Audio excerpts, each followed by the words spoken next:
Let us start oceanographic applications on the SAR image.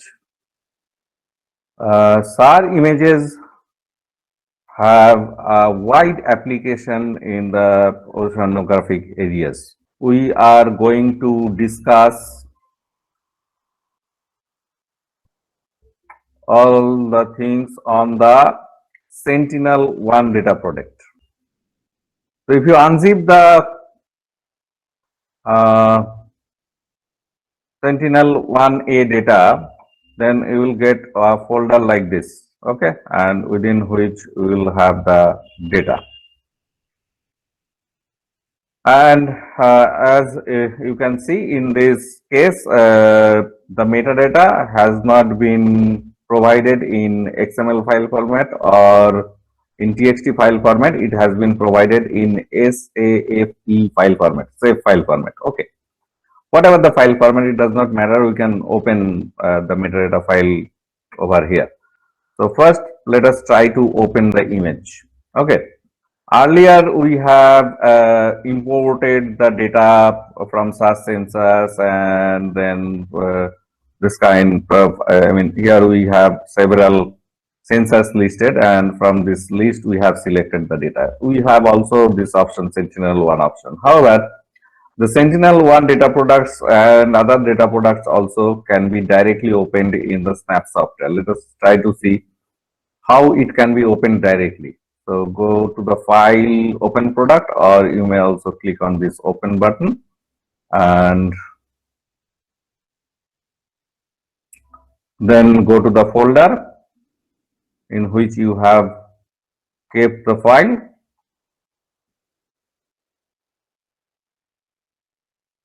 Or data, in my case, this is the folder. And here we have this metadata file. So double click on it and it will open the data. And in the metadata, as you can see, it is Sentinel-1A data, and this is SLC data, single loop complex data. Satellite is Sentinel-1A, and Sentinel IW level 1 SLC product. What does it mean by IW level 1? We shall discuss. Then antenna positioning is on the right. Acquisition mode is IW. We shall discuss what does it mean by IW. Then acquisition date and time. So all these information are there. It was procured on 15 January 2018. And also look angle, etc., all these information are there. You know all this information. Now see, here we have the bands, and don't open any file, just see. Here we have see several files, lot of files are there, but all these bands will not be available for us. I'll show you. Don't open any file. I'm just opening a file to show you.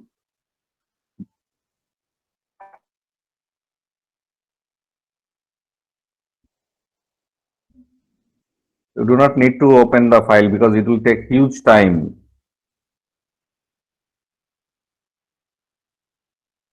So this is the data product. Okay.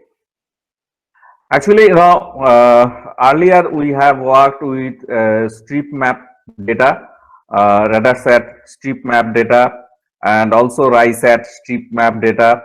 And also in the last class in SAR interferometry, we have worked with spotlight mode data. And the product I am showing right now is basically the ScanSat data. Okay. And ScanSat data will have extremely wide swath. Okay.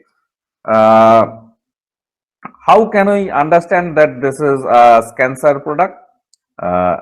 You will have these black lines over here. Okay.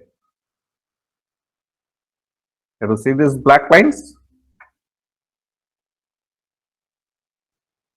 So multiple bursts will be separated by these black lines.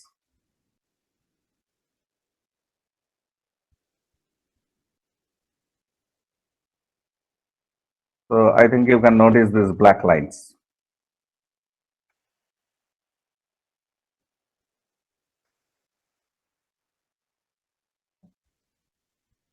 Now see, the Sentinel-1 data are captured in uh, I mean this ScanSat data is captured in a specific mode. This is called terrain observation by progressive scan, TOPS data. Okay, the ScanSat TOPS data. Terrain observation by progressive scan. Progressively, it scans the Earth's surface and it covers a very large geographic area. Spatial resolution will be rather coarser. However, now see, first we have to process the TOPS data. Okay. Now, let me show you. Go to radar, then Sentinel-1 TOPS, then from Sentinel-1 TOPS, select TOPS split, S1 tops split. If you click on S1 tops split, see, currently we have only one product opened. So this is basically the source product. This is the output product name. This is the output folder name. As you know, this is a common folder. Now see,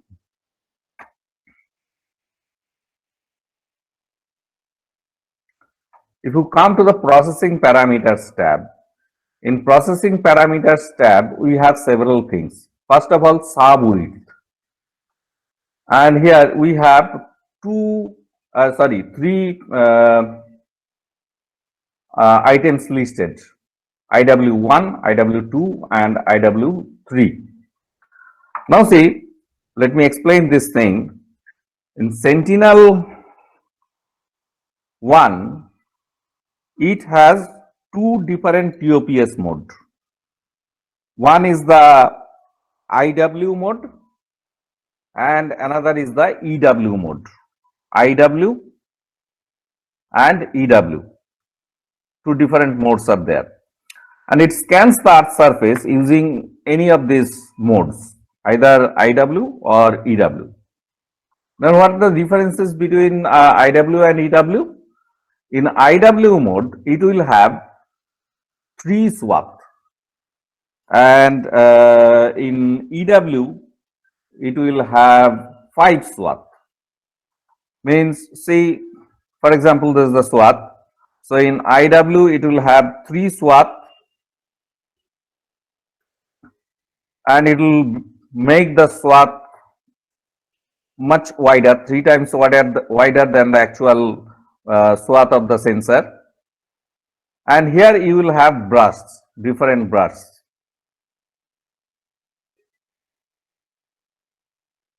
And in EW mode, you will have 5 swaths. So it is further wider than the IW. Okay, and you will have different bursts over here. Now see, the entire image is extremely wide, it is not possible to process the entire image in normal computer. So we are considering, say, IW2. Here actually, if you zoom it, here you will have the zoom tools. If you zoom it, then you will see, I'm showing you, this middle one is IW2, this is IW1, this is IW3. As you know, the sensor was looking from the right side. So this is IW1, this is IW2, and this is IW3. Now see, if we select the IW2, in IW2, we have two polarizations. One is the VH and another is VV. That means we have dual pole data. However, for oceanographic applications, we generally consider like polarized image, like VV or HH. Because in like polarized image, oceans appear very dark or water bodies appear very dark. Therefore, to differentiate the land and sea, we generally prefer this like polarized image rather than the cross polarized image. Further, see, for oceanographic applications, we need a single pole data. Single polarization will work for us. We do not need two bands. Therefore, we are considering only the VV band, not the VH. Next, see, total 9 bursts are there within the swath. As you can see, bursts 1 to 9, maximum number of bursts 9. And here, can you see one arrow? And here also you can see one arrow. Now, if you click and hold down your left mouse button and drag it towards the right, then see, now it is showing 2 to 9. And also from here you can reduce it like this. So now we have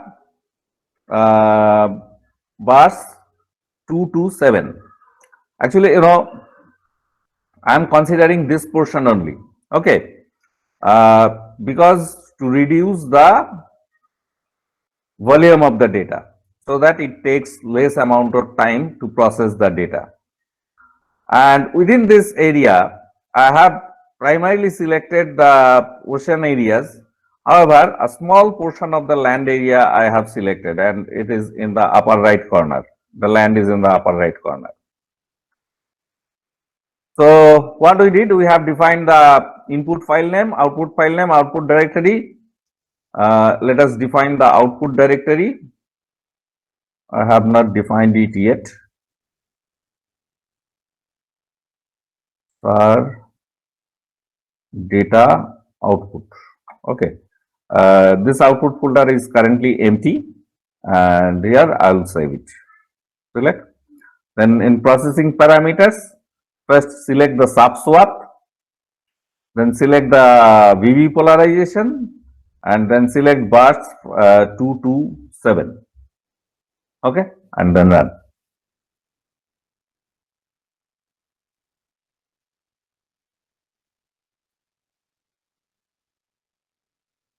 And I'm closing it. Let me show this new image, subset image. Here we have the VV intensity component, VVQ component, and VV in phase component, VVQ quadrature phase component, and also the intensity image, virtual intensity image. Now let us open the virtual intensity image. Okay.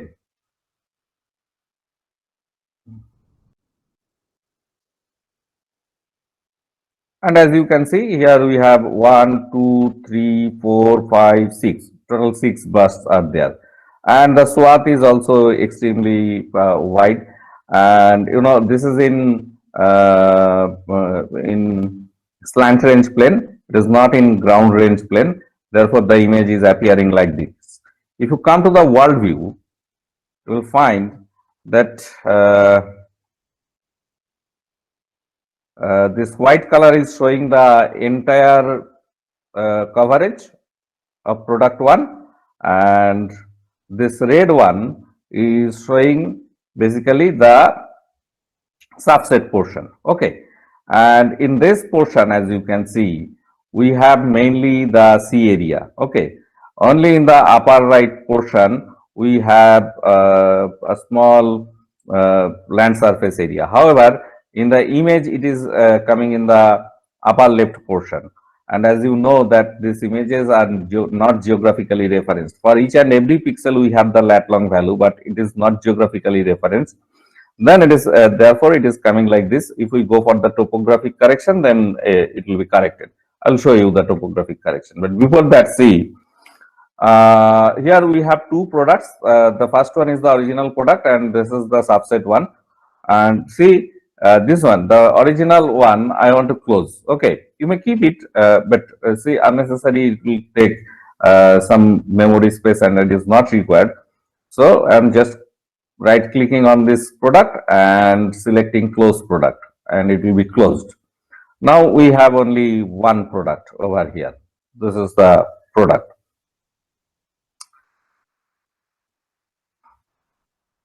Okay. So we have only one product. Now, see, we shall not go for the multi-loop processing. As I told you that it is in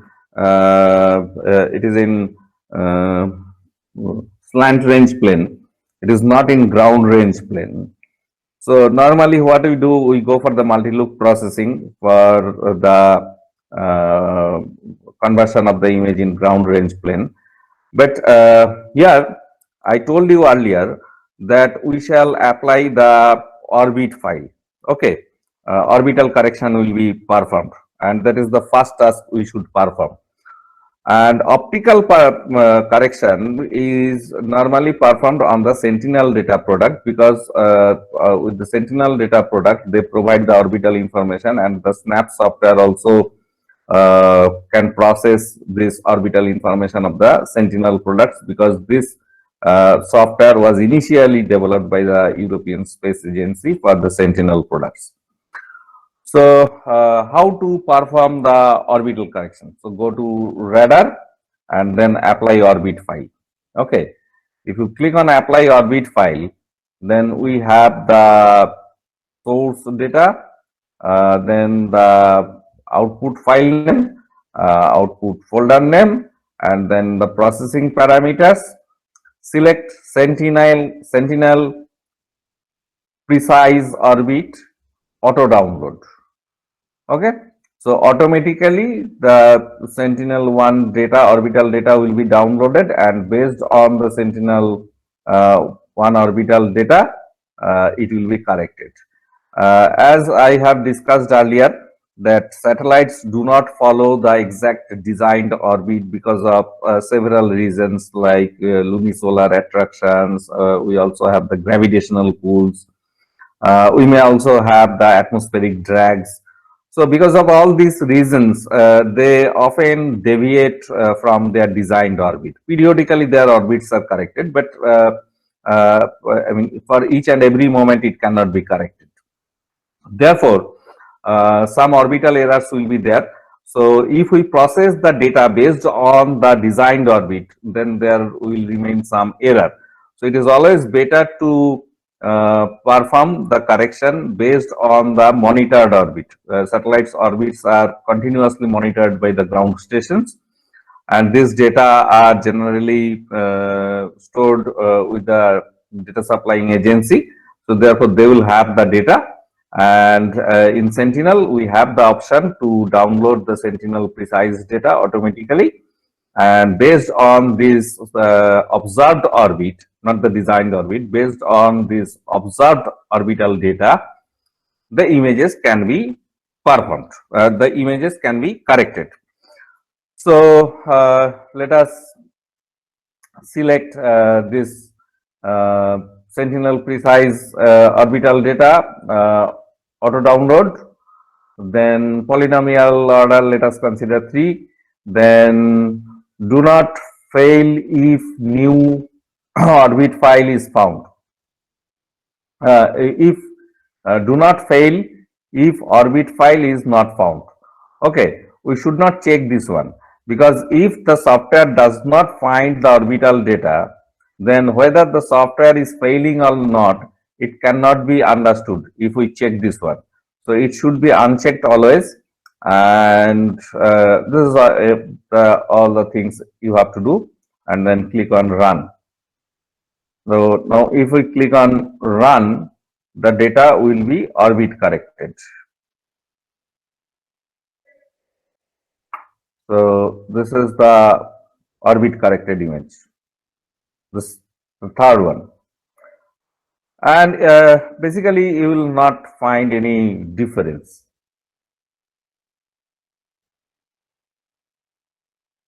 Okay, so this is the orbit corrected image. Now once we perform the orbital correction, then we have to apply thermal noise correction or thermal noise removal correction.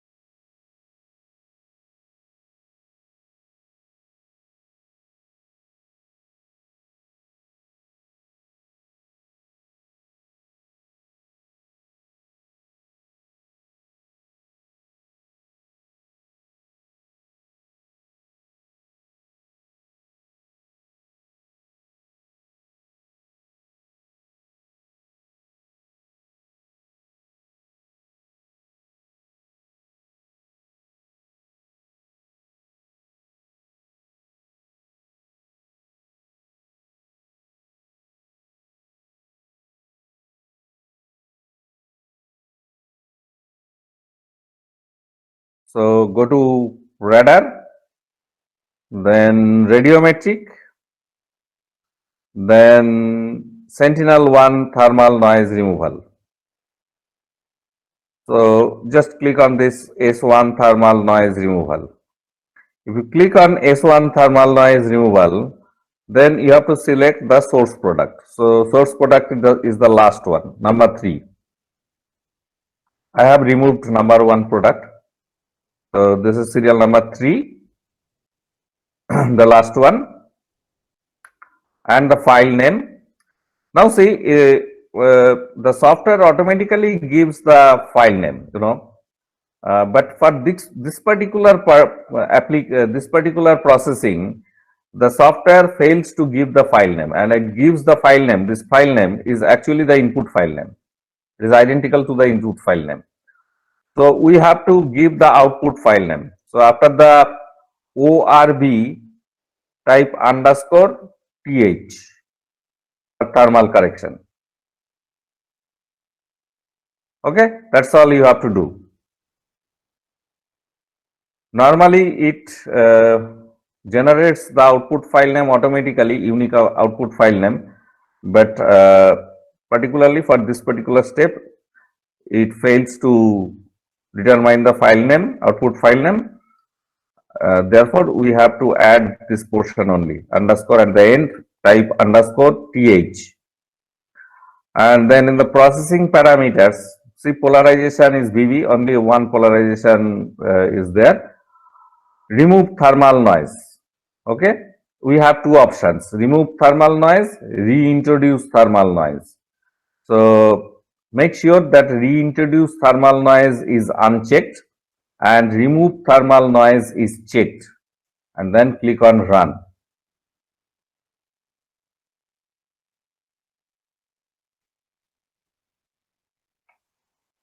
So this is the thermal noise corrected image. Next task is, calibration, radiometric calibration. Again, radiometric calibration is not essential for oceanographic applications. However, we are calibrating and we are converting see in oceanographic applications, while we are processing the data for oceanographic applications, the software will there is an option that software can generate this sigma naught image automatically. However, we are creating it manually. So go to raster, radiometric, and then calibrate. Okay. So the input product is the last one, number 4 product, then output file name, output folder, then go to the processing parameters. We have only one band, VV, and output sigma naught band. Okay. So this will be converted, the values will be converted into dB, and it will be converted into sigma naught image.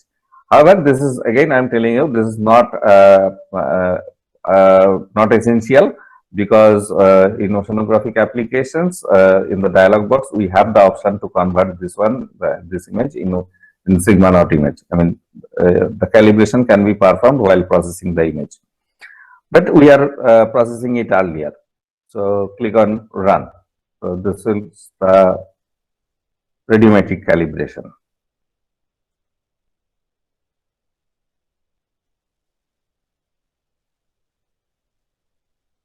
So this is the next step. And this is the radiometrically calibrated data. Okay, let me show the product.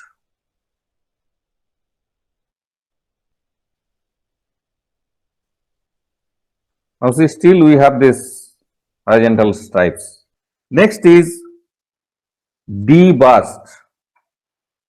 So how to perform the D-burst?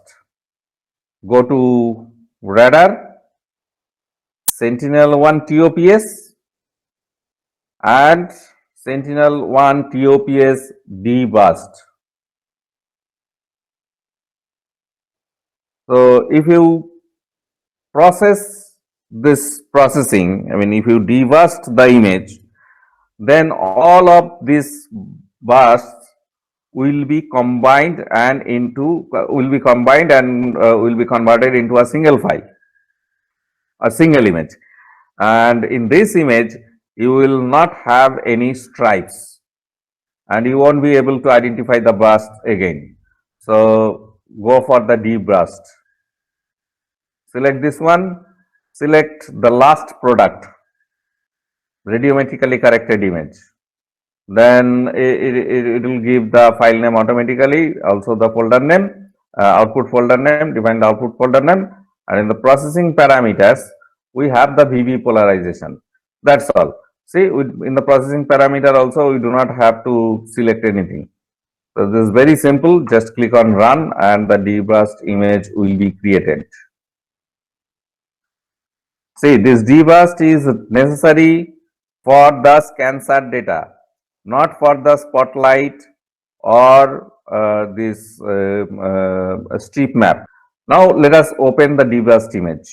This is the D-burst image, and if you now look at the image, see, the bursts cannot be identified. Okay, so this image has been processed for D-burst. The next process is normally, multi-loop processing. Okay, multi-loop processing is not essential task, but multi-loop processing, let me show you. If you go to the radar and then SAR utilities, then multi-looping, then if you come to the processing parameters, you will find that 4 range loops will be merged to generate 1 square pixel. Okay, that is why it is coming like this stretched image. Now, if 4 loops, range loops, are merged to generate a square image, then definitely we shall lose some information. What kind of information? Smaller details. Now one can say, in the ocean we do not have very small items. Yes, that is true. We do not have very small items, but if we want to identify ships, someone may say, okay, ships are very large, they are not very small. Yes, ships are very large, they are not very small. But what about boats? So if we want to identify the boats, then don't go for multi-loop processing. Okay, because as you can see in this image, this will be converted after multi-loop processing. The spatial resolution will become greater than 14 meter, and normally boats are smaller than this 14 meter. Therefore, it is wise to skip the multi-loop processing. Okay. So, did you understand whether we shall apply the multi-loop processing or not? However, the multi-loop processing can be definitely done for the oil spill identification and also for the sea wind and sea direction determination. Then the multi-loop processing will work. Okay. So anyway, I will perform the multi-loop processing, and also I will perform some of the tasks on the multi-loop processing, but sheep identification will not be performed on the multi-loop processed image. But in some of the instances, it may be like this, that after multi-loop processing, the pixel size is becoming 3 meter. Then fine, you may go for it. Okay, so you have to decide based on the type of data. So in our case anyway, we are going to select the, we are going to process the multi-loop processing. So ground range square pixel, I mean all these default values, select all these default values. You do not have to do anything over here and just click on run. And the data will be processed for multi-loop processing. So now the data has been converted into multi-loop processing. And let me show you the image after ground range conversion. See, this is the image. Okay, but still the land is in the upper left corner. But in reality, the land is in the upper right corner. However, after terrain correction, it will be corrected. Oceanographic applications. First, let us try to identify the wind speed and wind direction. This operation will be performed on the multi-loop processed image. Okay. Since see, for the wind speed and wind direction, we do not need very high spatial resolution image. So go to radar, SAR applications, ocean applications, and wind field estimation. Okay. So go for wind field estimation. And then select the last product, multi-loop product, as the input or source. Then next tab, here we have 4 or 5 tabs. So first in the read tab, select the input file name. Then land sea mask. In the land sea mask, see, here we have several options: mask out the land, mask out the sea, use SRTM DEM, use vector as mask. Here we are selecting mask out the land. Okay, since we are determining the sea wind, therefore land pixels will not be considered, they will be masked. So first mask out the land, and also use the check this one, use SRTM 3 arcsecond DEM. This DEM will be auto downloaded, and you know, actually this DEM will help the software to determine the land and sea, to demarcate the land and sea. Then extend shoreline by some pixels. So what does it mean? It means, say for example, here we have the land. Okay, so we can move the shoreline towards the sea by some pixels. For the identification of sea wind, it may not be very useful, but for the identification of ships, for example, it may be useful, because in the coastal area adjacent to the shoreline, we may have several boats, and for example, we don't want to identify these parked boats or parked ships. Rather, we want to identify the roving boats and ships. So in that case, we can shift this shoreline towards the sea by some pixels. Anyway, here we are selecting this value as 0 pixel. Then in the calibration, see here we have the option to output the sigma naught value or sigma naught image. But already we have calibrated the image, so sigma naught calibration is no more required. So uncheck this one. In calibration, no calibration is required. Now go to the wind field estimation. Okay, in wind field estimation, we have to determine the grid. Grid means, the entire sea area will be subdivided into several grids, and for each grid, the wind speed will be determined. Okay, did you understand?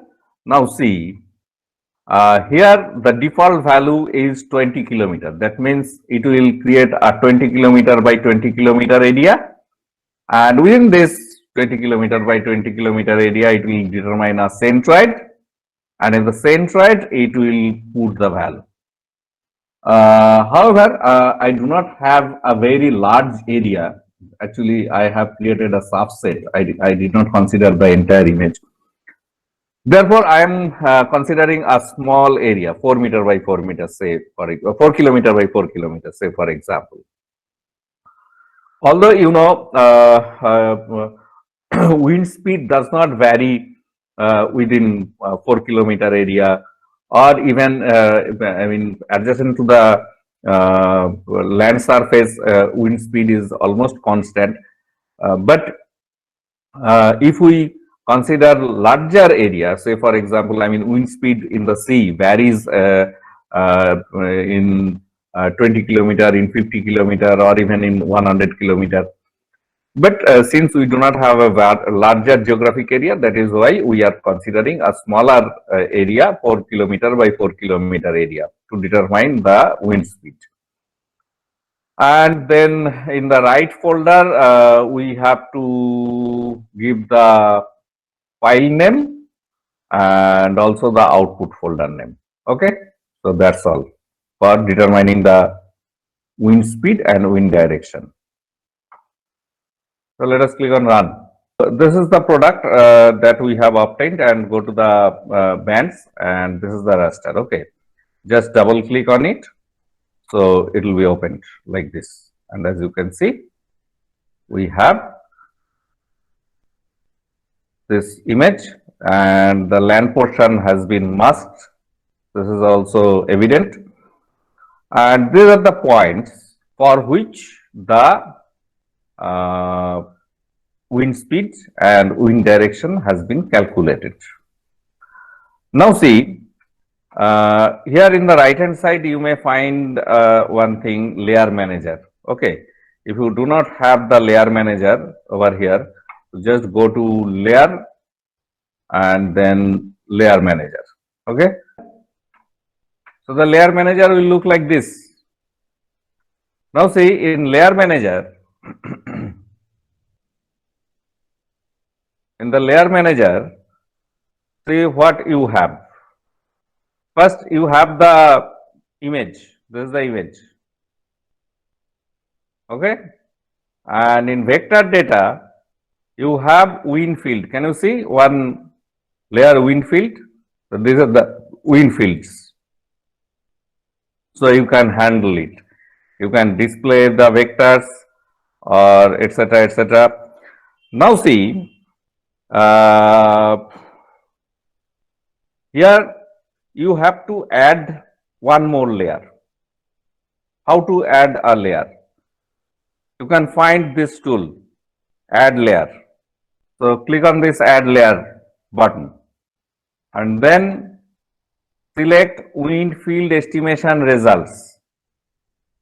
In the list, select wind field estimation results, and then click on finish.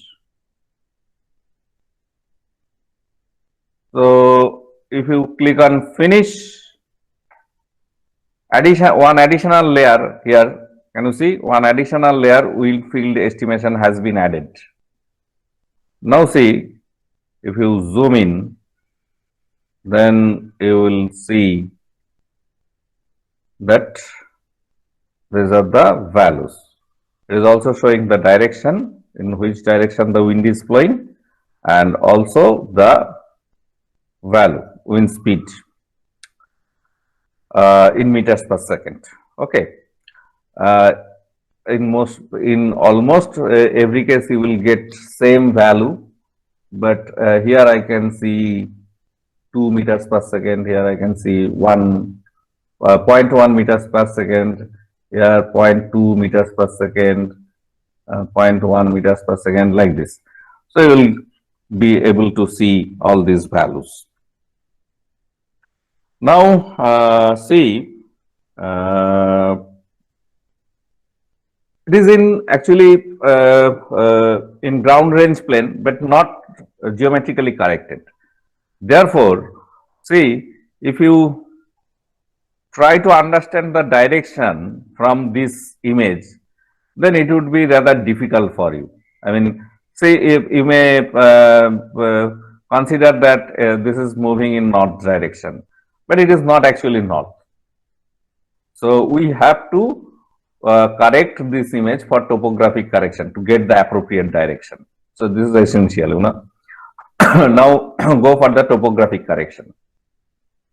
So topographic correction, as you know, go to the radar, then geometric, then topographic correction, then range Doppler terrain correction. So go for the terrain correction, and in the terrain correction, input product will be the last one, wind field estimation, and then output folder name, and then in processing parameters, select all these select all these values as it is. SR digital elevation model, select digital elevation model, SRTM 1 arc-second HGT auto download. And here see mask out areas without elevation, this one should be turned off, otherwise entire C area will be vanished. So remove this portion, this one, mask out areas with elevation, and that's all. So input parameters, and in processing parameters, you have to select, you have to alter only two things. One is the DEM, that is SRTM 1 arc-second HGT auto download, and you have to check up this one, turn off this one, mask out areas without elevation, and click on run.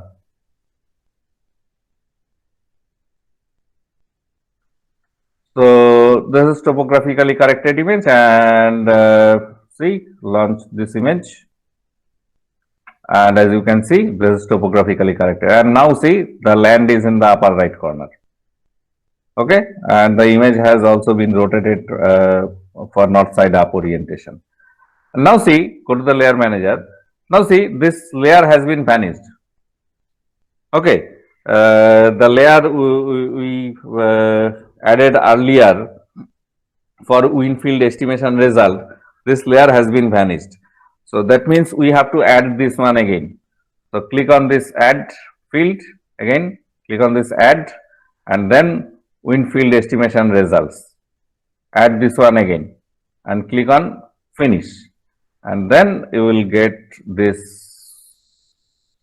Let me turn off this wind field star marks, and then you will get the actual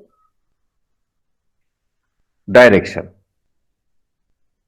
in which direction they are flowing.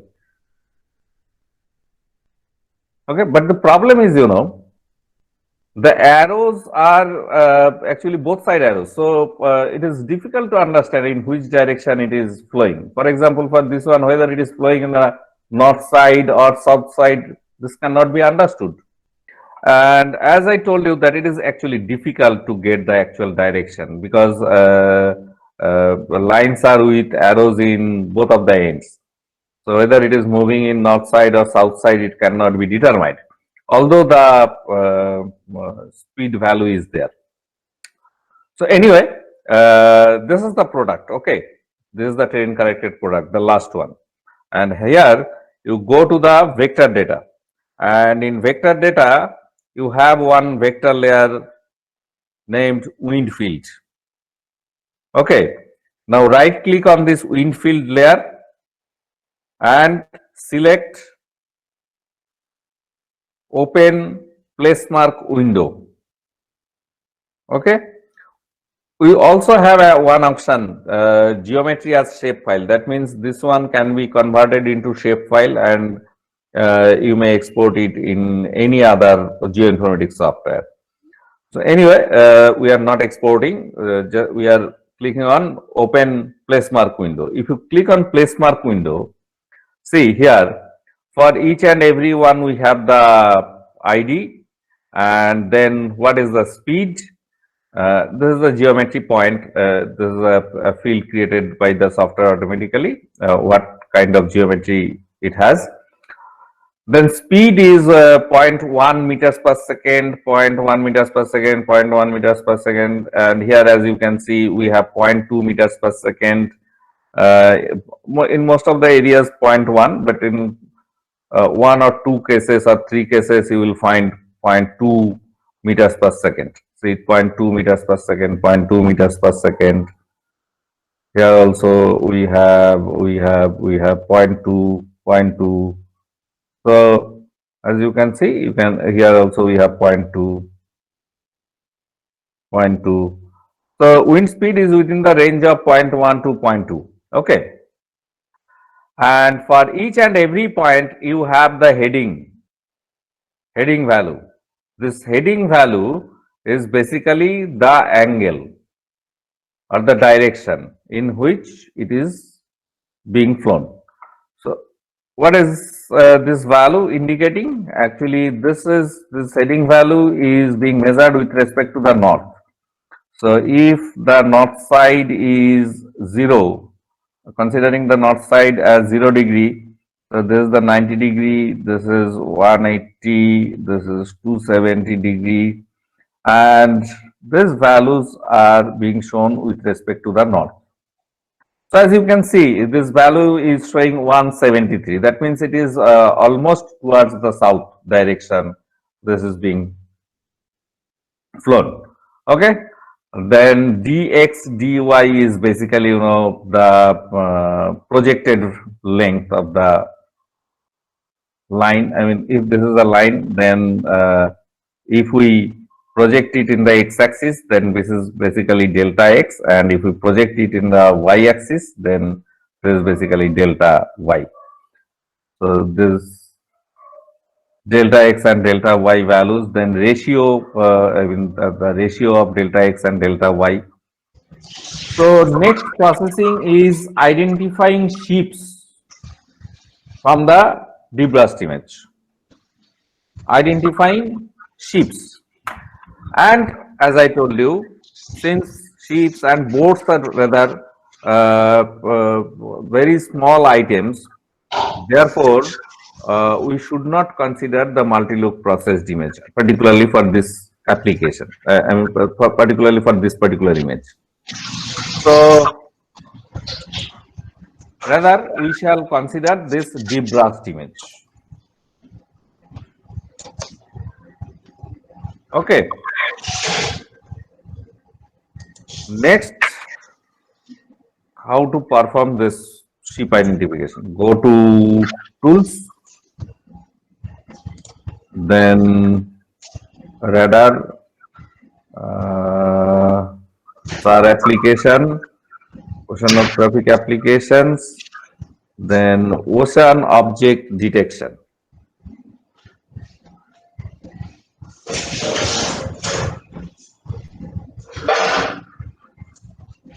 Okay, ocean object detection. Now, if you click on ocean object detection, again you have to define the input file name. So, input file name, you should not consider the multi-loop one, rather select this debrushed image. Okay, then go to the land sea mask. Here we have the option mask out the land. No, mask out the land, mask out the sea, mask out vector, use vector for masking. So here you have to select mask out the land and use SRTM 3x data. Then extend shoreline by say 10 pixels.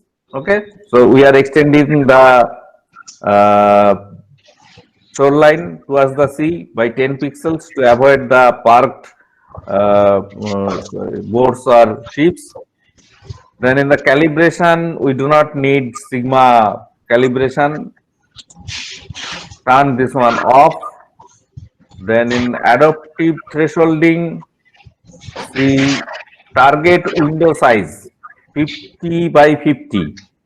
That means 50 by 50 size, within the 50 by 50 size, it will be if the object size is around 50 by 50 or 50 by 50 meter, here unit is meter, 50 meter by 50 meter, then it will be identified. Objects smaller than this will not be identified. So based on your requirement, whether you want to identify the boats, whether you want to identify medium size or some smaller size ships or large size ships, what you actually want to identify. So based on that, you have to define this size. Then ground window size. Ground window size means, it will consider 500 pixels by 500 pixels to determine the brightness difference or the intensity difference. And for each 500 by 500 block, it will be performed. Then we also have another option, that is background window size in meter. Okay. So background window size means, see, if, for example, the brightness exceeds more than 500 meter, then it will consider 800 by 800 pixels. I mean, if the brightness is constant for almost constant for 500 by 500 pixels, and it is for example very large ship, then it will be compared with 800 by 800 pixels, and this will be considered as the background, and this time they will be compared for the brightness difference or the intensity difference. So anyway, leave these things blank. Then I mean, leave these things as it is, default values. Estimate background is also not required. Just only thing is, the smallest thing you want to identify. Then object discrimination.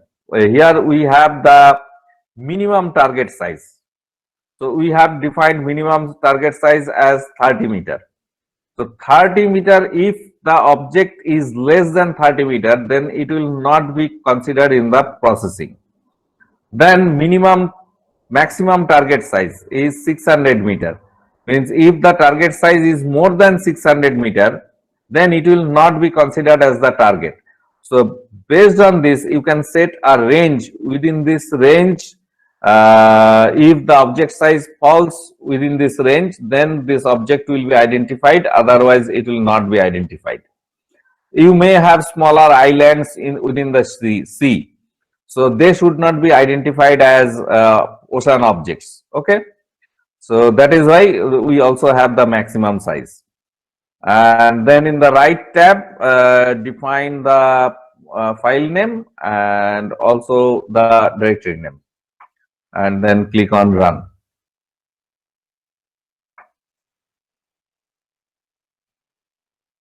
Okay, so this is the product. Okay, you start processing, and meanwhile it is processed. Let me show you the product.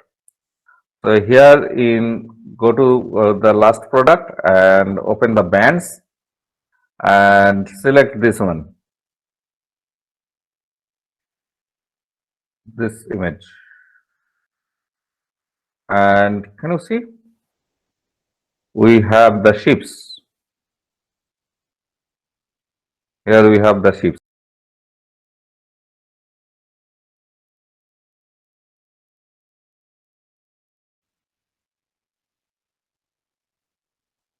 Because of the dielectric property, they have very high reflectance. since they are generally made of metals.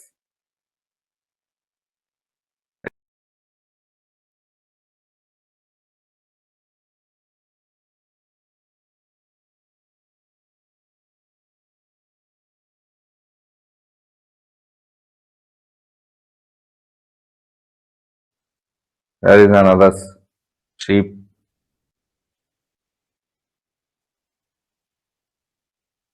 These are the ships it has identified. Okay, so oh, here also another one is there. Okay, and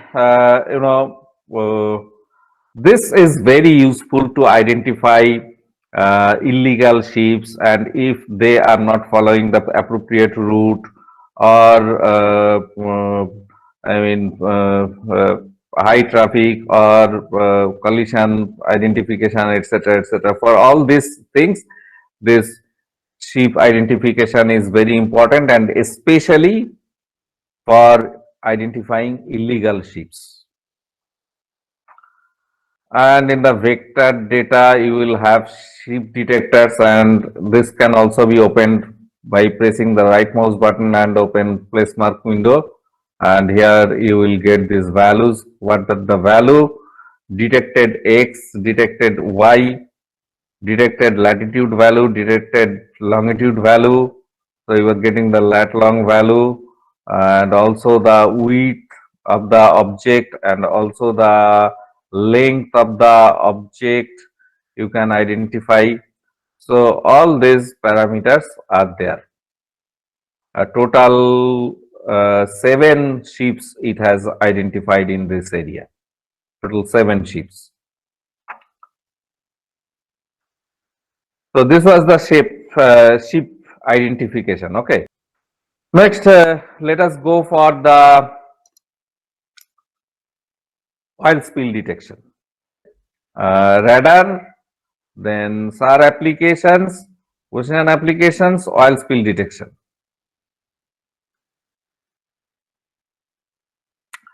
For the oil spill detection, we do not need very high spatial resolution image. So we may go for the multi-look processed image. Okay. So we are going for multi-look processed image. Now in land sea mask out the land, use SRTM 3 name, and then extend shoreline by pixels, say we are shifting it by 10 pixels. Then calibration is not required, we do not require this output sigma value. Then oil spill detection, select the band is this one. Then background window size, say 61 by 61 pixels will be considered to identify the uh, oil spill. And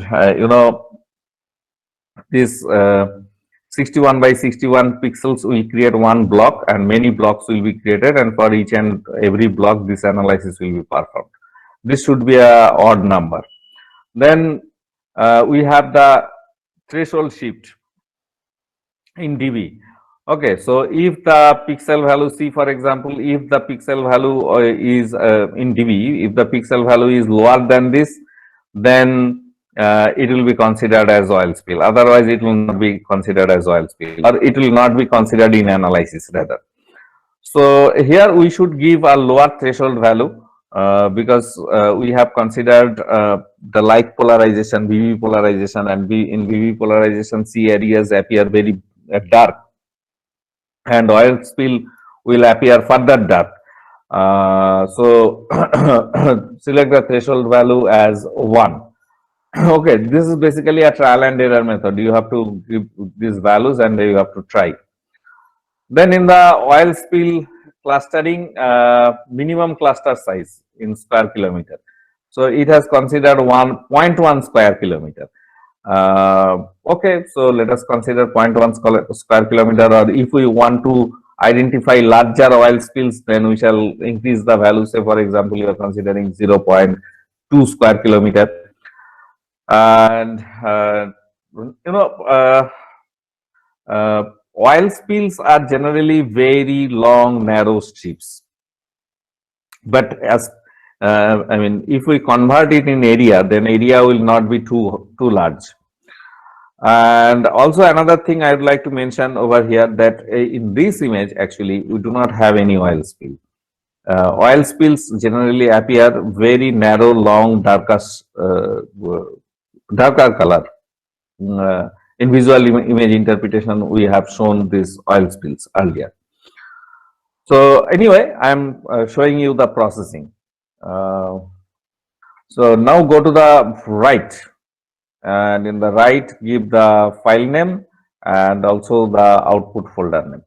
So what we did, input file name is the multi-loop process data. We may also consider the terrain corrected data. We may also consider the deep brush data. Then land sea mask, select mask out the land, use SRTM 3 arc second data. Then in calibration, no calibration is required. Then in oil spill detection, window size is 61, set the threshold value as 1. Then oil spill clustering size, define the oil spill clustering size as say 0.2. And then in right, give the output file name and also the output directory name, and then click on run.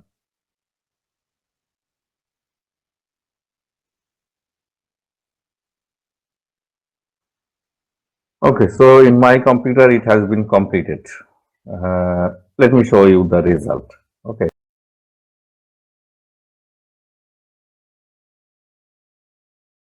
So in bands, just launch this one. So this is the intensity image. Okay. And this one is the oil spill mask image. Just double click on it. And you will find that these areas have been identified as oil slick. These black areas. Okay, this one. These have been identified as oil slick, but these are not actually oil slick. You know, actually,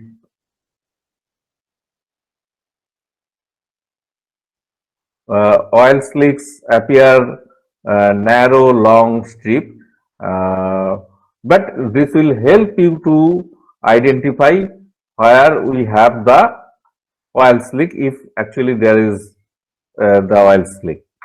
Let me explain one thing, that is subsetting an image with irregular shape.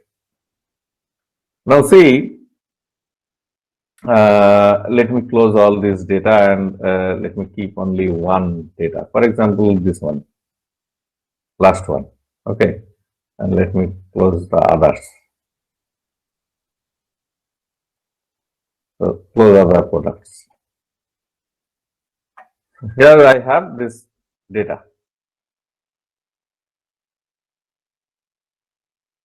Okay, and for example, I want to subset some portion from this image.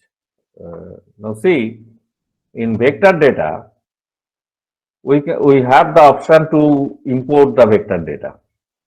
So how to import the vector data? For example, I have a shape file, and based on the shape file, I want to subset this image. Then I have to go to the file, then import, then vector data. Then we have the shape file option. We also have the CSV file option. We also have other options. Okay. So as you know that ESRI shapefile is the most common format, and also the CSV file format is very common for the web-based vector formats. So the vector format can be imported over here. However, I am not importing any vector data, rather I will create a vector data. How to create a vector data? Vector data layer, go to the vector and new vector data container. So it will ask for a name. So for example, I am giving the name boundary. Boundary, okay. And here we have the option to draw the vector. So say for example, this is the shape I want to subset. Okay, irregular shape. So by using the irregular shape, if we want to subset, then this option is not applicable. Raster subset this is not applicable. Rather, we have to go for raster, mask, and Lancy mask. Although we are not going for Lancy masking, but this subset operation can be performed from this menu, from this dialog box. So click on Lancy mask and now see here the source product, select the source product, then give the output file name, give the output folder name, these are common. Now go to the processing parameters, select the products that you want to get in the output. Say I want to get the output of say both of the products. Then mask out the land, mask out the sea, use SRTM 3 arcsecond DEM, nothing is required. So uncheck everything and select only use vector as mask. So the vector data will be used to mask the image. Then where from it will get the vector data? Click here and select boundary. I mean the layer in which you have kept the vector layer, vector boundary. Or if you have exported, then also it will come in the vector data folder. And basically select the vector layer in which you have the shape, vector shape based on which you are going to subset the image. Invert vector is another option. That means this portion will not be there, but outside will be there. And extend beyond shoreline, this one, select the type this one as 0 always, and click on run. If you click on run, then you will get the output.